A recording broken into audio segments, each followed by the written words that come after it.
Good...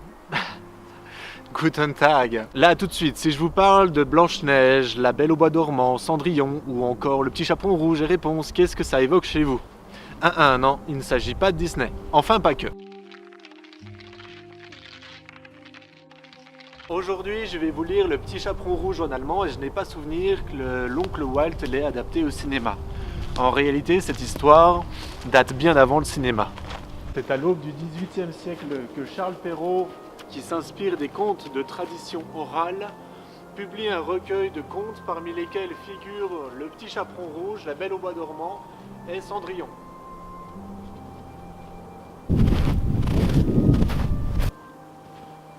Un siècle plus tard, les frères Grimm, Jacob et Willem publient à leur tour un recueil de contes traditionnels. On y trouve notamment Blanche-Neige et Réponse, ainsi que leur réadaptation des 3 contes de Charles Perrault dont je viens de vous parler à l'instant.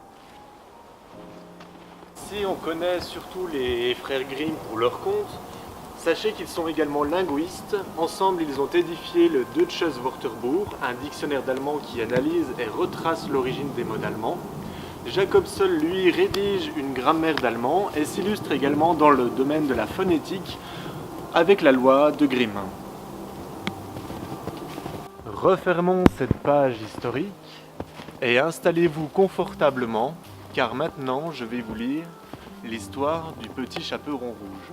Rotkäppchen.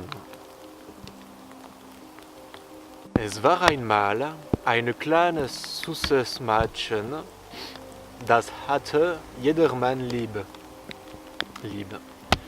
Der sie nur ansah, am allerliebsten aber ihre Großmutter, die wusste gar nicht, was sie alles dem Kind geben sollte. Histoire de comparer, on va écouter un vrai Allemand lire cette phrase. Rotkäppchen. Es war einmal eine kleine süße Dirne. Die hatte jedermann lieb, der sie nur ansah, am allerliebsten aber ihre Großmutter.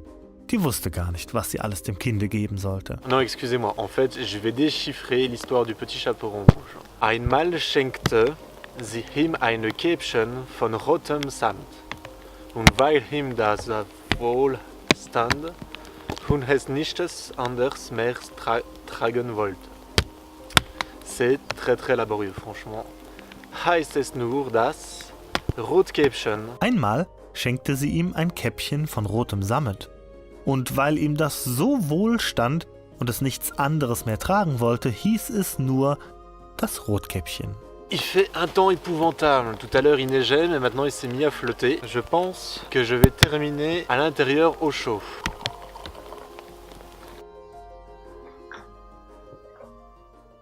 Alors, où en étais-je?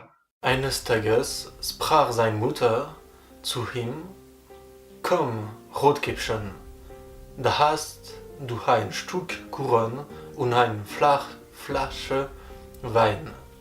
Bring das der Großmutter hinaus. Sie ist krank und schwach.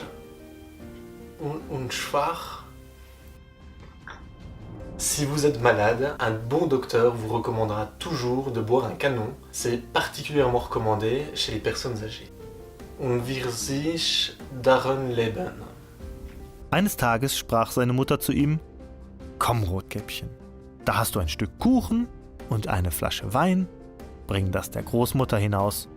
Sie ist krank und schwach und wird sich daran laben. Comme vous et moi, on connaît déjà l'histoire, je vous propose de vous épargner les dizaines de minutes de lecture qui suivent. Vous avez déjà largement pu admirer mes talents de narrateur. Et à partir de cette vidéo, je pourrai largement comparer plus tard ma progression en prononciation. Je vous propose qu'on se retrouve autour d'un café dans les commentaires et sur Mastodon. Surtout continuez de vous instruire. Tchuss.